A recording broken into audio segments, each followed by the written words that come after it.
اگر آپ نے اب تک میرے اس چینل کو سبسکرائب نہیں کیا ہے تو سبسکرائب کریں اور اس کے ساتھ جو ہے بیل والے نشان کو ضرور دبائیں تاکہ میری ہر نئی ویڈیو آپ تک۔ بسم اللہ الرحمن الرحیم۔ گھر میں عید کی نماز کیسے پڑھیں گے، اس کا طریقہ کیا ہے، کس جگہ گھر پہ عید کی نماز پڑھ سکتے ہیں، کس جگہ نہیں پڑھ سکتے، پوری ڈیٹیلز کے ساتھ ایک ایک مسئلہ آپ کا اسی ویڈیو میں حل کر دوں گا۔ جیسا کہ آپ فتاوی تاتارخانیہ میں جلد نمبر 2 صفحہ نمبر 604 پہ اور اعلاء السنن میں جلد نمبر 8 صفحہ نمبر 124 کھول کر یہ تمام باتیں آپ دیکھ سکتے ہیں۔ عام حالات میں آپ عیدگاہ نہ جا کر، جہاں عید کی نماز عام طور پہ لوگ پڑھتے ہیں، وہاں پر نہ پڑھ کے گھر پہ پڑھیں گے، یہ سخت مکروہ ہے، جائز ہی نہیں ہے ایسا کرنا آپ کے لیے، ٹھیک ہے۔ یہ صرف اور صرف لاک ڈاؤن کی وجہ سے گھر پہ عید کی نماز کی اجازت دی جا رہی ہے، وہ بھی چند شرائط ہیں ان کے ساتھ۔ وہ کیا ہے سب تفصیل سے بتاتا ہوں آپ کو ایک ایک کر کے۔ نمبر 1، تنہا آدمی عید کی نماز نہیں پڑھ سکتا، جماعت کا ہونا ضروری ہے۔ جماعت میں بھی امام کے علاوہ کم سے کم 3 مقتدی ہوں، اور وہ مقتدی بالغ بھی ہوں اور مرد بھی ہوں، تب جا کر آپ عید کی نماز پڑھ سکتے ہیں گھر پہ۔ اور نمبر 2، شہر کا ہونا یا فنائے شہر کا ہونا، اس کے بغیر آپ عید کی نماز نہیں پڑھ سکتے۔ یعنی اس کو ایسے 2 طریقے سے آپ کو سمجھا رہا ہوں، ٹھیک ہے، کیونکہ مسئلہ میں کلیئر کروں گا، کوئی ڈاؤٹ باقی نہیں رہے گا۔ یہ جو میں سمجھا رہا ہوں کہ فنائے شہر یا شہر، وہ ہے کیا؟ آپ اگر ایسی جگہ ہیں جہاں پر آپ کے لیے جمعے کی نماز فرض ہے، جمعے کی نماز ضروری ہے، تو پھر آپ وہاں پر عید کی نماز پڑھ سکتے ہیں۔ اب اس کو دوسرے طریقے سے کیسے سمجھیے؟ اگر آپ ایسی جگہ ہیں جہاں پر آپ کے گاؤں میں جمعے کی نماز ہوتی ہے، مسجد میں جمعے کی نماز ابھی ہوتی ہے، نہیں الگ بات ہے، لیکن ہوتی تھی، جمعے کی نماز ہو رہی ہے، آپ کے گاؤں میں عید کی نماز، آپ کے گاؤں میں عید کی نماز ہوتی ہے، تو ایسی صورت میں آپ اس جگہ گھر پہ لاک ڈاؤن کی وجہ سے گھر پہ بھی ان شرائط کے ساتھ، جیسے مقتدی وغیرہ کے بعد میں نے جو ہے بتائی آپ کو، تو گھر پہ بھی پڑھ سکتے ہیں۔ اب سمجھیے اس کو ایک اور چیز، اگر آپ ایسی جگہ ہیں جہاں پر جمعے کی نماز ہوتی نہیں ہے اور وہاں پر جمعے کے دن آپ کے گاؤں میں ظہر کی اذان بھی ہوتی ہے اور جماعت بھی ہوتی ہے، اس صورت میں اگر آپ اس گاؤں پہ جو ہے عید کی نماز ادا کریں گے تو آپ کی عید کی نماز بالکل نہیں ہوگی، اس عید کی نماز کا کوئی اعتبار نہیں ہوگا۔ یہاں پر ایک اور کلیئر کر دوں مسئلہ کہ اگر آپ ایسی جگہ ہیں جہاں پر آپ کے گاؤں میں جمعے کی نماز تو ہوتی نہیں ہے لیکن دوسرے گاؤں میں ہوتی ہے اور آپ لوگ وہاں پر جا کر جمعے کی نماز پڑھتے ہیں، جمعے سے تعلق ہے، اسی طرح عید کے موقع پہ بھی آپ لوگ عید کے موقع پہ دوسرے گاؤں پہ جا کے عید کی نماز پڑھ لیتے تھے، اپنے گاؤں پہ اپنے محلے پہ نہیں پڑھتے تھے۔ اب آپ کو اس صورت میں یہ دیکھنا ہے کہ آپ کے گاؤں میں اس دن جمعہ کے دن کیا کوئی جو ہے ظہر کی نماز جماعت سے پڑھتا ہے، مسجد میں اذان ہوتی ہے؟ اگر اذان ہوتی ہے تو پھر آپ ایسے گاؤں پہ جو ہے عید کی نماز نہیں پڑھ سکتے۔ اگر اذان نہیں ہوتی ہے جمعے کے دن، آپ کے گاؤں میں مسجد میں تالا وغیرہ ڈال کر مسجد میں اذان بھی نہیں ہوتی ہے، کوئی جو ہے ظہر کی نماز وغیرہ نہیں ہوتی ہے جماعت سے، اور آپ سب چلے جاتے ہیں وہاں پر نماز پڑھنے کے لیے دوسرے گاؤں پہ، تو اس صورت میں کیونکہ آپ پر جمعے کی نماز فرض تھی، اسی لیے جمعے کی شرائط بھی وہاں پر پائی جا رہی تھی، اسی لیے جمعے کی نماز فرض تھی، لہٰذا آپ پر عید کی نماز بھی ضروری ہے۔ اس صورت میں آپ عید کی نماز بھی گھر پہ پڑھ سکتے ہیں۔ یہ پوری تفصیل ہے، ڈیٹیلز ہے، یاد رکھیے گا، اتنی تفصیل کے ساتھ مشکل سے جو ہے آپ کو کوئی بتائے گا، کیونکہ پوری ڈیٹیلز میں نے آپ کے سامنے ذکر کیا ہے۔ نمبر 3، وقت کے بعد آپ عید کی نماز پڑھ سکتے ہیں۔ وقت اگر نہیں ہوا ہے تو آپ عید کی نماز نہیں پڑھ سکتے۔ وقت کب ہے؟ سورج نکلنے کے 15-20 منٹ کے بعد عید کی نماز کا ٹائم شروع ہو جاتا ہے۔ رہتا کب تک ہے؟ زوال تک۔ جب تک ظہر کی نماز کا ٹائم شروع نہیں ہوتا ہے تب تک یہ عید کی نماز کا ٹائم باقی رہتا ہے، اس کے درمیان آپ عید کی نماز پڑھ سکتے ہیں۔ لیکن عید کی نماز کے لیے بہتر یہ ہے کہ سورج نکلنے کے بعد جلدی سے جلدی پڑھنے کی کوشش کریں، تھوڑا سے وقت رکھیں کہ لوگ آ کر جٹ جائیں، یا عام حالت کی بات کہہ رہا ہوں، ورنہ لاک ڈاؤن میں سب اپنے گھر پہ ہی رہیں گے، کوئی کہیں نہیں جائے گا۔ اس صورت میں جلدی سے جلدی ہو سکے پڑھنے کی کوشش کریں۔ لیکن لاک ڈاؤن ہے، ایسی صورت میں آپ کے علاقے میں مسجد وغیرہ میں یا عیدگاہ میں جب چند آدمی نماز پڑھ لیتے ہیں اس کے بعد آپ گھر پہ عید کی نماز پڑھیں تو یہ آپ کے لیے بہتر ہوگا۔ ورنہ سورج اگر نکل چکا ہے اس کے بعد آپ عید کی نماز پڑھ رہے ہیں اس کے بعد، تو پھر کوئی بات نہیں ہے، آپ کی عید کی نماز بالکل ہو جائے گی۔ اور نمبر 4، عید کی نماز کے لیے اذان نہیں دی جائے گی، اسی طرح اقامت بھی نہیں ہے عید کی نماز کے لیے۔ نمبر 5، عید کی نماز میں نیت کریں گے کیسے وہ سمجھیے۔ اگر آپ امام ہیں، اور ایک چیز یہاں پر نیت کے بارے میں، عربی میں کیسے نیت کریں، اردو میں نیت کیسے کریں گے، طریقہ وغیرہ پوری تفصیل ڈیٹیلز ایک مستقل ویڈیو ہے، اس ویڈیو میں اسی چینل پہ آپ جا کر دیکھ سکتے ہیں عید کی نماز کی نیت کیسے کرتے ہیں، اس ویڈیو میں آپ کا یہ مسئلہ حل ہو جائے گا۔ اب یہاں پر میں مختصر بتا دوں، اصل نیت کہتے ہیں دل میں ارادہ کر لینا، دل میں آپ کسی چیز کو سوچ لیتے ہیں، وہی آپ کی نیت ہے۔ آپ کہیں پر تھے، دوڑتے دوڑتے آئے ہیں، اللہ اکبر کہہ کر جماعت میں شریک ہو گئی عید کی نماز میں، آپ کی نماز ہو گئی، کیونکہ آپ کے آنے کا مقصد تھا میں عید کی نماز پڑھوں گا، امام کے پیچھے پڑھوں گا، ہو گئی آپ کی نماز، یہی تو آپ کی نیت ہے، اسی کو نیت کہتے ہیں، تو یہی ہے نیت۔ اگر امام ہے وہ دل میں ارادہ کرے کہ میں نماز پڑھا رہا ہوں، عید کی نماز، اگر اردو میں الفاظ ادا کرے گا اس طرح کہہ سکتا ہے کہ میں عید کی واجب نماز 6 زائد تکبیرات کے ساتھ پڑھا رہا ہوں، اللہ کے واسطے میرا رخ کعبہ شریف کی طرف، اللہ اکبر۔ امام نیت اس طرح کرے۔ اگر مقتدی ہے، امام کے پیچھے پڑھ رہا ہے، تو اس طرح نیت کرے کہ میں امام کے پیچھے 2 رکعت عید کی واجب نماز 6 زائد تکبیرات کے ساتھ قبلے کی طرف رخ کر کے اللہ کے واسطے پڑھ رہا ہوں، اللہ اکبر۔ بالکل اس کی نماز شروع ہو جائے گی، کوئی بات نہیں۔ ہاں، ایک اور مسئلہ، اگر امام کے ساتھ ساتھ عورتیں بھی شامل ہیں مقتدیوں میں، امام نماز پڑھا رہا ہے اور پیچھے عورتیں بھی ہیں، پھر امام کے لیے یہ ارادہ کرنا کہ میں عورتوں کو بھی نماز پڑھا رہا ہوں، دل میں صرف سوچ لے گا، یہ ضروری ہے۔ اگر اس کو پتہ ہی نہیں ہے، امام کو جانتا ہی نہیں ہے امام پیچھے عورتیں ہیں، وہ بس نماز پڑھا دیا، اب کسی بھی عورتوں کی، ایک بھی عورتوں کی، مرد وغیرہ سب کی نماز ہو گئی، لیکن عورتیں جو پیچھے ہیں کسی کی بھی نماز نہیں ہوگی۔ اسی لیے عورت کی نیت کرنا امام کے لیے ضروری ہے، ٹھیک ہے، یہ مسئلہ بہت ضروری ہے۔ کیوں؟ کیونکہ لاک ڈاؤن ہے، ٹھیک ہے، گھر میں عید کی نماز پڑھ رہے ہیں، گھر کی جو عورتیں ہیں، یہ جو گھر میں پڑھیں گے، میں بتا رہا ہوں، اس صورت میں اتنا خیال رکھیے، آپ کے گھر کے علاوہ آس پڑوس کے آدمی آپ کے گھر کو نہ آئیں۔ کیوں؟ اگر آئیں گے تو پھر لاک ڈاؤن کا فائدہ کیا رہا؟ جب آپ ایک جگہ 10-20 آدمی جمع ہو کے، 2-4 گھر والے جمع ہو کے پڑھ سکتے ہیں، تو پھر عیدگاہ میں بھی پڑھ سکتے تھے، تو پھر لاک ڈاؤن سے کیا فائدہ ملے گا آپ کو؟ اسی لیے آپ ایک جگہ جمع نہ ہو۔ اگر آپ کے گھر میں اتنے آدمی ہیں تو پھر عید کی نماز پڑھیے، ورنہ آپ کے لیے عید کی نماز ضروری نہیں ہے لاک ڈاؤن کی وجہ سے، کوئی بات نہیں، کوئی گناہ نہیں ملے گا آپ کو۔ اگر آپ کے گھر میں نہیں ہے تو مت پڑھیے، ہاں اگر آپ کے گھر میں اتنے آدمی ہیں تو پھر پڑھ سکتے ہیں۔ آس پڑوس کے آدمی کو بالکل مت بلائیے گا، ٹھیک ہے۔ اس کے ساتھ ایک اور چیز، اگر گھر کی عورتیں اس جماعت میں شامل ہو رہی ہیں پھر بالکل جائز ہے، شامل ہو سکتی ہیں، بیچ میں پردہ وغیرہ لگا دیجئے۔ اگر سب کی سب، مطلب وہی جو گھر کی عورتیں ہیں، ماں بہن ہیں، یعنی سب کے سب محرم ہیں، کوئی غیر محرم نہیں ہے، اب پردے کی بھی ضرورت نہیں۔ اگر کوئی غیر محرم ہے تو پھر پردہ لگا دیجئے، اسی لیے مرد کی صف بنائیں کہ اس کے پیچھے جو ہے پردہ لگا کے پھر عورتوں کی صف بنا دیجئے، اس طرح آپ نماز پڑھا سکتے ہیں۔ ہاں، ایک کلیئر کر دو مسئلہ یہاں پر بہت ضروری ہے، وہ جو عورتیں شامل ہوں گی وہ گھر کی عورتیں، آپ کے آس پڑوس کی عورتیں اگر شامل ہو جائیں گی تو پھر یاد رکھیے، نہ گھر کی عورتیں شامل ہونا جائز ہوگا، نہ باہر کی عورتیں، سب کے لیے ناجائز۔ کیوں؟ اس لیے کہ جب پڑوس کی عورت آ کے آپ کے گھر پہ نماز پڑھ سکتی ہے تو پھر مسجد جانا اس کے لیے اور جائز ہو جائے گا، جبکہ مسجد جانا اس کے لیے جائز نہیں ہے عورت کے لیے، نماز کے لیے، نماز پڑھنے کے لیے، تو پھر کیا مسجد سے پاک جگہ تمہارا گھر ہے؟ اسی لیے آس پڑوس کی عورتیں بالکل شامل نہیں ہونی چاہیے۔ آپ کے گھر کے بالکل گھر کو لگ کر بھی کسی کا گھر ہو، وہ عورت بھی آپ کے گھر میں نماز میں شامل نہ ہو، وہ اپنی نماز الگ پڑھے۔ ہاں، اگر آپ کے ہی گھر کی عورتیں شامل ہوتی ہیں تو پھر آپ شامل کر سکتے ہیں، پوری ڈیٹیلز ذکر کر رہا ہوں، ٹھیک ہے۔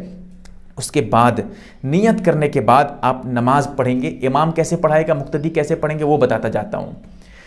اس کے بعد اللہ اکبر کہہ لیں گے، نیت کے بعد ہاتھ باندھ لیں گے، ہاتھ باندھنے کے بعد امام صاحب ثنا پڑھیں گے، آہستہ سے پڑھیں گے، آپ بھی آہستہ سے ثنا پڑھیے گا، اور ثنا پڑھنے کے بعد اب جو ہے اگر آپ کے ثنا پڑھنے سے پہلے امام صاحب ثنا پڑھ کے شروع کر دیتے ہیں تو آپ ثنا چھوڑ دیجئے، کوئی بات نہیں ہے، ٹھیک ہے، جتنا پڑھ رہے ہیں اتنی چھوڑ دیجئے۔ اگر آپ ثنا مکمل پڑھ چکے ہیں کوئی بات نہیں، مکمل پڑھیے۔ اس کے بعد ثنا پڑھ کے مکمل کرنے کے بعد پہلی رکعت میں امام صاحب اللہ اکبر کہہ کر ہاتھ اٹھائیں گے، کان تک چھوڑ دیں گے۔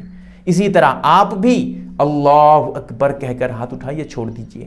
یہاں پر یہ غلطی کرتے ہیں کہ صرف ہاتھ اٹھا کر چھوڑ دیتے ہیں۔ مقتدی، امام تو کہتے ہیں اللہ اکبر زور سے، امام زور سے اللہ اکبر کہتے ہیں، لیکن مقتدی اللہ اکبر کہتے ہی نہیں ہے، بالکل آہستہ سے کہتے نہیں ہے۔ مقتدی کو زور سے کہنا نہیں ہے، آہستہ کہنا ہے، لیکن وہ آہستہ سے بھی نہیں کہتے۔ کتنی بڑی غلطی ہے، جبکہ ایسی حالت میں نماز سخت مکروہ ہوگی، یاد رکھیے، کیونکہ زائد تکبیر کا کہنا واجب ہے، امام کے لیے بھی مقتدی کے لیے بھی۔ اسی لیے آپ بھی امام کے ساتھ ساتھ اللہ اکبر کہہ کر ہاتھ اٹھائیں گے، کہیں گے آہستہ سے مقتدی، اور ہاتھ چھوڑ دیں گے۔ پھر اس کے بعد دوسری مرتبہ تھوڑی دیر کے بعد، کتنی دیر رکیں گے؟ بس 2-4 سیکنڈ رکیں گے، زیادہ دیر ٹھہرنا نہیں ہے۔ پھر اس کے بعد اٹھائیں گے اللہ اکبر، ہاتھ اٹھائیں گے، پھر چھوڑ دیں گے۔ 2 مرتبہ تکبیر کہہ چکے ہیں، ہاتھ اٹھا کر چھوڑ چکے ہیں۔ تیسری مرتبہ اللہ اکبر کہہ کر ہاتھ اٹھائیں گے اور باندھ لیں گے۔ آپ بھی باندھ لیں گے، امام صاحب بھی باندھ لیں گے۔ اس کے بعد امام صاحب جو ہے اعوذ باللہ من الشیطان الرجیم بسم اللہ الرحمن الرحیم پڑھیں گے، آہستہ سے پڑھیں گے۔ اب مقتدی جو ہے اس کے بعد بالکل چپ چاپ رہے گا، کچھ بھی نہیں پڑھے گا، ایک بھی جملہ نہیں پڑھے گا، پوری قرات تک خاموش رہے گا، ایسے ہی چپ چاپ۔ اعوذ باللہ بھی نہیں پڑھے گا، بسم اللہ بھی نہیں پڑھے گا، امام کے پیچھے پڑھنے والا۔ اور جو امام ہے وہ تو اعوذ باللہ بسم اللہ پڑھیں گے، لیکن آہستہ پڑھیں گے۔ اس کے بعد امام صاحب زور سے قرات شروع کریں گے، الحمدللہ رب العالمین، زور سے پڑھنا شروع کریں گے، الحمد شریف مکمل کریں گے۔ اس کے بعد امام صاحب جیسے ہی مکمل ہو جائے آمین آہستہ سے کہیں گے، غیر المغضوب علیہم ولا الضالین کہنے کے بعد آمین کہیں گے۔ امام صاحب بھی آمین کہیں گے، آپ بھی امام کے پیچھے آمین کہیں گے، لیکن آہستہ سے آمین کہیں گے، زور سے نہیں کہیں گے۔ اس کے بعد پھر آپ چپ ہو جائیں گے، امام صاحب پھر بسم اللہ الرحمن الرحیم پڑھیں گے اور آہستہ سے پڑھیں گے۔ اس کے بعد پھر بسم اللہ پڑھنے کے بعد کوئی بھی سورہ ملائیں گے، کوئی بھی سورت یاد ہو وہ پڑھیں گے۔ آپ کو کوئی بھی سورہ یاد ہے، چھوٹی سی سورت یاد ہے، قل هو اللہ احد یاد ہے، انا اعطینا یاد ہے، والعصر یاد ہے، کوئی بھی سورہ آپ جو جانتے ہیں آپ اس کو پڑھیں گے۔ کوئی متعینہ طور پہ کہ یہی سورہ پڑھنا ضروری ہے، واجب ہے، فرض ہے عید کی نماز میں، ایسی کوئی بات نہیں ہے۔ جو سورہ آپ کو یاد ہے آپ پڑھ سکتے ہیں۔ اس کے بعد سورہ مکمل کرنے کے بعد رکوع کو جائیں گے، رکوع میں آپ بھی جائیں گے، اور جس طرح عام اعتبار سے نماز پڑھتے ہیں ویسے ہی رکوع کریں گے، رکوع سے اٹھیں گے، سجدے کو جائیں گے، 2 سجدہ کریں گے، اس کے بعد کھڑے ہو جائیں گے۔ لیکن آپ جو رکوع اور سجدے میں تسبیح ہے وہ آپ تسبیح ضرور پڑھیے گا، سنت ہے آپ کے لیے پڑھنا، لیکن آہستہ پڑھیے گا، امام بھی آہستہ پڑھیں گے، آپ بھی آہستہ پڑھیں گے، تو یہ خیال رکھنا ہے۔ اب دوسرا سجدہ کرنے کے بعد پہلی رکعت میں سیدھے کھڑے ہو جائیں گے اللہ اکبر کہتے ہوئے، آپ بھی کھڑے ہو جائیں گے امام کے پیچھے پیچھے۔ اس کے بعد امام صاحب اب جو ہے ڈائریکٹ بسم اللہ الرحمن الرحیم پڑھیں گے آہستہ سے، اعوذ باللہ نہیں پڑھیں گے، ثنا بھی نہیں پڑھیں گے، کیونکہ وہ دوسری رکعت ہے، ثنا اور اعوذ باللہ پہلی رکعت کے لیے، دوسری رکعت کے لیے نہیں ہے۔ تو امام صاحب جو ہے اب پڑھیں گے بسم اللہ الرحمن الرحیم، وہ بھی آہستہ۔ اس کے بعد پھر زور سے شروع کریں گے، الحمدللہ رب العالمین الرحمن الرحیم، چلے گی، قرات شروع کر دیں گے۔ پھر الحمد شریف مکمل کریں گے، وہی آمین کا مسئلہ ایسا ہی آئے گا، پھر سورہ ملائیں گے۔ اب سورت جب مکمل ہو جائے گی سورہ پڑھ لیں گے، کوئی بھی سورہ پڑھ سکتے ہیں، کوئی بھی سورہ دوسری رکعت میں بھی، لیکن اتنا خیال رہے ایک سورہ جو آپ پہلی رکعت میں پڑھے ہوئے تھے اس سورے کے بعد جو سورہ ہے، ایک سورہ اس کے بعد والی چھوڑ کر ایک سورہ نہ پڑھیے، یعنی ایک سورت پہلی رکعت میں جو پڑھے ہیں اس کے بعد میں ایک سورت چھوڑ کر پڑھیں گے، یہ آپ کے لیے مکروہ ہے۔ 2 سورہ چھوڑ سکتے ہیں بیچ میں، 3 سورہ، 4 سورہ، 6 سورہ چھوڑ سکتے ہیں، کوئی بات نہیں، لیکن بیچ میں ایک سورت چھوڑ کے پڑھنا دوسری رکعت میں مکروہ ہے۔ اسی طرح اگر آپ پڑھ رہے ہیں الٹا، یعنی آپ پہلی رکعت میں جو سورہ پڑھے ہوئے تھے اس سے پہلے والی سورہ پڑھ رہے ہیں، قرآن کو الٹی طرف سے لے کے جا رہے ہیں، یعنی آگے پڑھنے کے بجائے آپ پیچھے سے پڑھ رہے ہیں دوسری رکعت میں، اس حالت میں بھی یہ مکروہ ہے۔ جان بوجھ کے، انجانے میں ہو جائے تو کوئی بات نہیں، آپ کی نماز بالکل درست ہے، لیکن جان بوجھ کر ایسے قرآن کا الٹا پڑھنا نماز میں یہ مکروہ ہو جائے گی۔ اور اگر آپ کو ترتیب آ جائے تو آپ ترتیب سے پڑھ لیجئے، یہ بہتر ہے۔ جو آپ سورہ پڑھے ہیں اس کے بعد جو سورت ہے وہ سورہ پڑھ لیجئے، کوئی بات نہیں، ورنہ آپ کوئی اور بھی سورہ پڑھ سکتے ہیں، لیکن ان دونوں مسئلے کا خیال رکھنا ہے، ایک سورہ بیچ میں نہ چھوٹے اور الٹا نہ ہو قرآن، ٹھیک ہے۔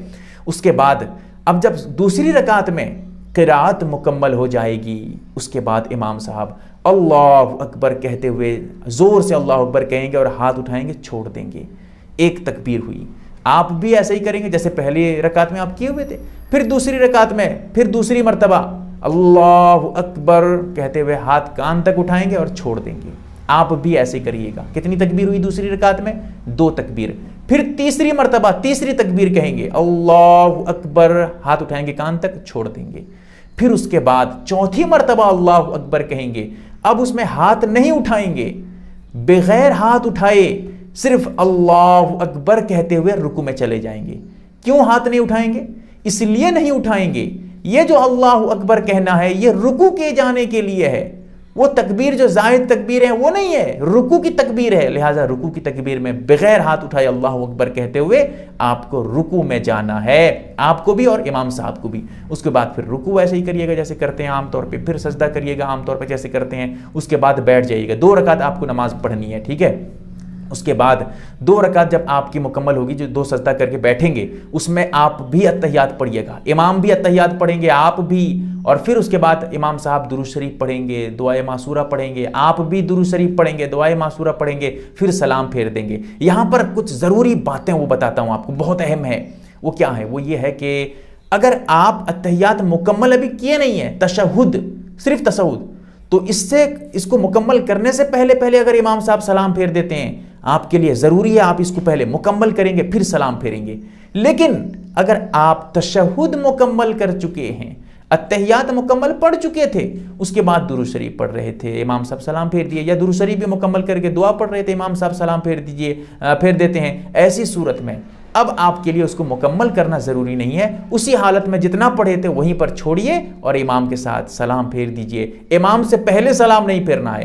امام صاحب دائنی طرف سلام پھیریں گے السلام علیکم ورحمۃ اللہ کہتے ہوئے، آپ بھی یہ کہتے ہوئے سلام پھیر دیجئے. پھر بائیں طرف، پھر آپ بھی بائیں طرف سلام پھیر دیجئے. اس کے بعد جب یہ آپ اس کو مکمل کر لیں گے، اس کے بعد آپ کو دعا کرنا ہے، ٹھیک ہے. دعا کیسے کریں گے؟ امام صاحب بھی دعا کریں گے ہاتھ اٹھا کر، جیسے عام طور پہ نماز کے بعد کرتے ہیں. آپ بھی ہاتھ اٹھا کر دعا کریں گے. یہ دعا مختصر کریں گے، لمبی دعا نہیں کریں گے، مختصر 2-4 منٹ دعا کر کے پھر اس کے بعد خطبہ شروع کریں گے، خطبہ دیں گے. خطبے کا طریقہ کیا ہے؟ پوری تفصیل سے ایک ویڈیو مستقل میری اسی چینل پہ موجود ہے، آپ اس کو دیکھ سکتے ہیں. نہیں آئی ہوگی تو آ جائے گی انشاءاللہ. تو اب خطبہ دیں گے. خطبے میں دیکھیے ممبر کا ہونا یہ ضروری نہیں ہے، لیکن بہتر ہے، سنت ہے، اس لیے اس کو مت چھوڑنا. سنت پھر کیسے کریں گے؟ ممبر تو آپ کے گھر میں نہیں ہے، آپ کیا کریں گے؟ ایسی صورت میں کوئی اونچی سی چیز رکھ دیجئے، کچھ اینٹیں رکھ دیجئے، کچھ لکڑی وغیرہ رکھ دیجئے، یا کچھ سٹول وغیرہ، چیئر وغیرہ کچھ رکھ دیجئے تاکہ اس کے اوپر کھڑے ہو کے خطبہ دے دیں. وہ آپ کا جو اونچی چیز ہوگی، وہ آپ جو اونچا سامان آپ کا ہوگا، وہ آپ کا ممبر بن جائے گا. 3 سیڑھی کا ہونا، 3 زینے کا ہونا ممبر پہ، یہ بھی ضروری نہیں ہے. ہاں اگر ہے تو اچھی بات ہے، نہیں ہے تو کوئی بات نہیں ہے، کوئی اونچی چیز رکھ کر آپ خطبہ دے سکتے ہیں. تو اب خطبہ دیں گے، 2 خطبہ دیں گے، دونوں خطبے کے درمیان بیٹھیں گے. اور خطبے میں اتنا جو ہے، دیکھیے یہ جو عید کا خطبہ ہے یہ ضروری نہیں ہے، بغیر خطبے کے بھی آپ کی عید کی نماز ہو جائے گی. لیکن جمعے کی نماز بغیر خطبے کے نہیں ہوگی، اسی لیے عید کی نماز اگر آپ خطبہ نہیں دیتے ہیں تب بھی ہو جائے گی. لیکن عید کا خطبہ دینا سنت ہے، اگر چھوڑیں گے تو پھر بہت غلط ہوگا. کیوں؟ اس لیے کہ حدیث میں آتا ہے من رغب عن سنتی فلیس منی. اللہ کے رسول صلی اللہ علیہ وسلم نے ارشاد فرمایا جو میری سنت سے آراز کرے، ہٹ جائے، وہ جو ہے ہم میں سے نہیں، مسلمانوں میں سے نہیں ہے. کتنی سخت وعید ہے. اسی لیے اس کو چاہیے، آپ کو چاہیے کہ آپ سنت کو بھی ہلکے میں مت لیں اور نہ چھوڑیں. ایسی صورت میں آپ خطبہ ضرور دیا کریں. اگر آپ کو خطبہ یاد نہیں ہے، دیکھ کر دے دیجئے، کتابیں موجود ہیں، آپ دیکھ کر دے سکتے ہیں، یا ابھی بھی وقت ہے یاد کر لیجئے، اس کو یاد کر کے آپ خطبہ دے سکتے ہیں. اگر وہ خطبہ آپ کو نہیں معلوم، آپ نہیں دے سکتے ہیں، یاد نہیں ہو پا رہا ہے، ایسی صورت میں آپ پہلے خطبے میں الحمد شریف پڑھ دیجئے اور درود شریف پڑھ دیجئے. کوئی بھی درود شریف، نماز میں جو عام طور پہ درود شریف پڑھتے ہیں وہی درود شریف پڑھ دیجئے، کوئی بات نہیں ہے. اور دوسرے خطبے میں ایک خطبہ دے کر تھوڑی دیر بیٹھیں گے، پھر کھڑے ہو جائیں گے دوسرے خطبے کے لیے. اب جو دوسرا خطبہ دیں گے، دوسرے خطبے میں آپ پھر سے دوبارہ وہی الحمد شریف پڑھ دیجئے اور کوئی سورہ پڑھ دیجئے. قل هو اللہ احد ہے کوئی سورہ، کوئی بھی سورہ خطبے میں بھی آپ اس کو پڑھ دیجئے. اس کے بعد آپ کو کوئی دعا یاد ہے، دعا بھی پڑھ دیجئے. جیسے یا پھر کلمہ یاد ہے، اشہدو اللہ الہ الا اللہ و اشہدو ان محمدًا عبدہ و رسولہ، یہ کہہ دیجئے. یا پھر آپ اگر خطبے میں یہ کہنا چاہیں گے، کوئی دعا آپ کو یاد ہے، ربنا آتنا فی الدنیا حسنہ وفی الآخرۃ حسنہ وقنا عذاب النار، بالکل کہہ سکتے ہیں، کوئی بات نہیں. اسی طرح آپ کو اگر درود شریف آپ پڑھنا چاہتے ہیں دوسرے خطبے میں، وہ بھی پڑھ سکتے ہیں. یہ خطبے کا طریقہ مختصر میں نے بتایا، ورنہ تفصیل کے ساتھ ایک ویڈیو میری موجود ہے. تو اس کے بعد خطبہ دے کر 2 خطبہ دے کر بیٹھ جائیں گے. اب کوئی دعا نہیں ہے، اب اپنے گھر چلیں گے، یعنی اپنے گھر پہ ہی تو ہیں، لیکن اب نماز آپ کی مکمل ہو گئی ہے، خطبہ بھی مکمل ہو گیا. اب جو ہے خطبے کے بعد دعا نہیں ہے، دعا جو ہے نماز کے بعد ہے. ٹھیک ہے، پوری ڈیٹیلز ایک ایک کر کے آپ کے سامنے میں نے بیان کیا. یاد رکھیے گا، ایک ایک جز اسی ویڈیو میں آپ کا حل ہو جائے گا. امید کرتا ہوں کہ آپ سمجھ گئے ہوں گے، اور اس ویڈیو کو خوب سے خوب شیئر کریں، کیونکہ میں نے بہت تحقیق کرنے کے بعد ایک ایک مسئلہ چن چن کر آپ کے سامنے ذکر کیا ہے. اللہ تعالی ہمیں عمل کی توفیق عطا فرمائے.